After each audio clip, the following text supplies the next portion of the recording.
We had a rail station, Oswestry Station. So the train, it was on the Whitchurch to Aberystwyth line. And we had to go to the train station. And when we got there, a troop train came in with the first lot of evacuees from Dunkirk. And they were all on stretchers. They were all covered completely in bandages. They were bleeding right through. And so I cried bitterly. And so, when I got back to the shop, the driver took me to the office. He said, "You'll have to go home. He's no state to work." So they sent me home. That was on the Wednesday. They said, "Come back in on Monday." I went home and I thought I wanted to go in the army. Well, I'd volunteered for the Army, the Air Force, the Navy, and the Royal Marines. But I was too young, and they wouldn't even listen to me. So I went down and they put me in the Home Guard at 14. Well, I loved that. I had a uniform, and I used to be on exercises with the Army, because in Oswestry we had a big Army camp, a Royal Artillery training camp. And we used to train with the Army. And as I said before, I'd volunteered for the Army, the Air Force, and the Navy. So when I got to 17 and a half, I got my papers calling me up for the Royal Navy. So I got my papers, I left home in Oswestry, and I had to go to Wrexham. And we all met in the church hall and got our instructions, what we could do at the day and what we would be doing the next day. And we were going to be taken down to our training camp in Plymouth, just outside Plymouth, Torpoint, HMS Raleigh. I went down there and I met up with a boy at Wrexham that I'd never seen before. We went down and we were like bread and butter. We were stuck together through our training. We went everywhere together. We did our 3-month training, and then we came home on our first leave. We had a week's leave, went back home, then we had to report back to Chatham in Kent, because out of the 26 trainees in our block, 20 went to Plymouth, 3 went to Portsmouth, and 3 went to Chatham. I don't know why that was. So I was picked with one of the 3 to go to Chatham. And my friend never got picked, so it meant he was going to Plymouth. So that was going to break us up. So I managed to swap somebody so that I could stay with him.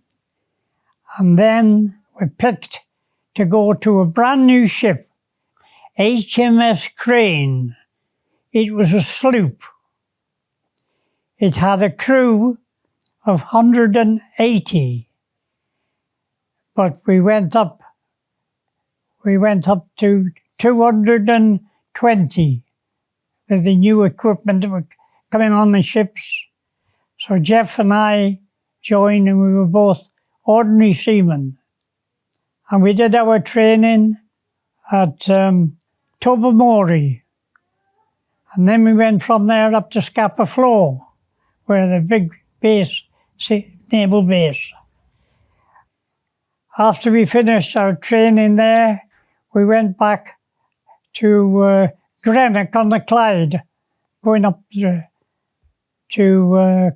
Clyde towards Glasgow, and that was where we were on our first ship, and we were tied up on the side of the road. They had bollards on the roadside where we used to tie up, and that was our base. So then we were active. we used to go out into the Bay of Biscay, which where all the submarines were coming out from the submarine pens in around Brest. We were doing that for quite a while, and then we went further out into the Atlantic, and eventually we used to own convoys across to America, and we picked our convoy up to come back to the UK, right across the Atlantic we were going, when there was a part of the Atlantic that we had no air cover from the Air Force, because it was too far to go from England to this point and back. They couldn't do it. And they couldn't come from America to that point and go back. So it was called no man's land. And we got into this position when we'd no aircraft carrier, and we were getting attacked by a lot of submarines because they had a line. I think it reached for about 100 miles, and it consisted of approximately 100 U-boats that were attacking all the convoys. And they used to be about a mile apart. That was the main point for them attacking the convoys. We were coming across one time, and we'd come through this rough part, and we'd got word from the Admiralty in England that we were to regroup with our convoy and bring it back to the UK. So we're coming along.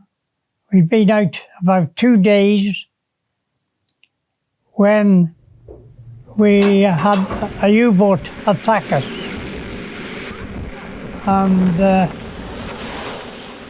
we were just back into the air cover where we had a Catalina on the sun of the aircraft that was patrolling. And the little Catalina had noticed that we were being followed and chased by a U-boat, and it was reporting our position back to Germany.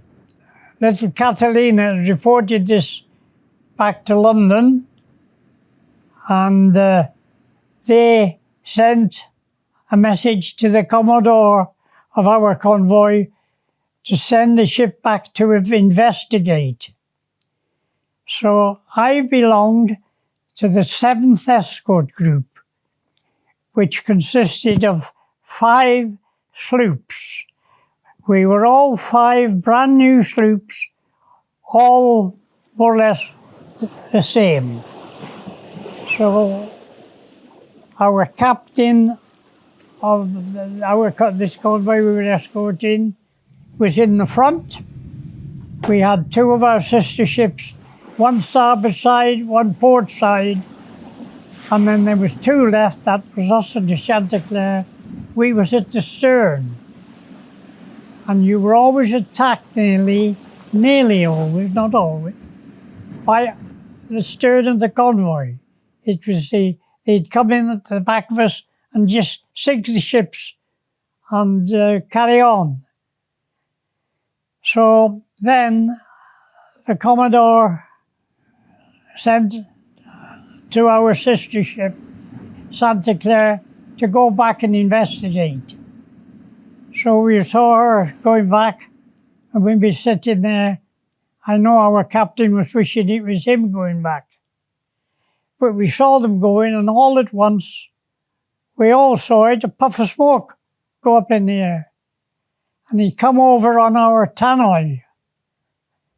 From the Chanticleer, I have been torpedoed and split in 2. So our skipper didn't wait for any orders. He went hard to port, full speed ahead, and went back to our sister ship. When we got up, getting near to her, the skipper of the Chanticleer, our sister ship, said, no, don't come any nearer. They said, she's waiting for you to come, and she will sink both of us. with the same torpedo. Anyhow, we waited, went near, and the Chanticleer then said word to us that she was in too, and a lot of the sailors had drowned. So our captain went up alongside, and we were told when we left our convoy by Admiralty, we were to go alongside our sister ship, take her crew off, take her papers off, her important papers, and we were to sink our sister ship with our guns. Well, our skipper didn't like to do that, but he'd had an order from the Admiralty to do it. But he didn't do it. And we went up, and a tug had come out from the Azores, and it had picked the Chanticleer in tow, and he towed it into harbour in the Azores, where it's remained for the rest of its life. It was too bad to repair. It would cost far more than a new ship. So we then came back with the convoy to England, and then our captain got a message he was going to be court-martialed, and they had to report to the admiral of the admiral of the Atlantic group, and so he went to his court-martial. And when he told the story of why he didn't sing it, because we'd been together right from new, everywhere together, and we were like a family. So he didn't get court-martialed, he got a decoration. It was only a small decoration, but it was mentioned in dispatches. So that's what he got. So when that was after we got back to Liverpool, and then he'd had his court-martial. So then we went up, and we were based for the rest of the war at Greenock. So we used to go out on convoys, so we always went over around the north part of Ireland. So we were doing that till nearly the end of 1944, where we sank 2 German U-boats with all their hands. So when we went in to attack the submarine, it could be on the starboard side, port side, could be anywhere. The same for our sister ship. So there were 2 ships trying to sink one submarine, and the submarine would get away. So then they changed the drill.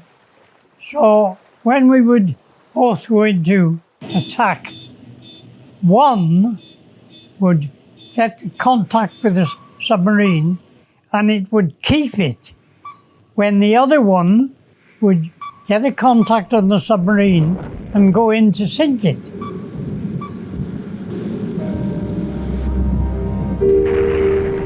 And so, as a rule, we always used to get our submarine sinking, because if we lost contact, our sister would keep the contact, but we would still do an attacking. She would pass the information on.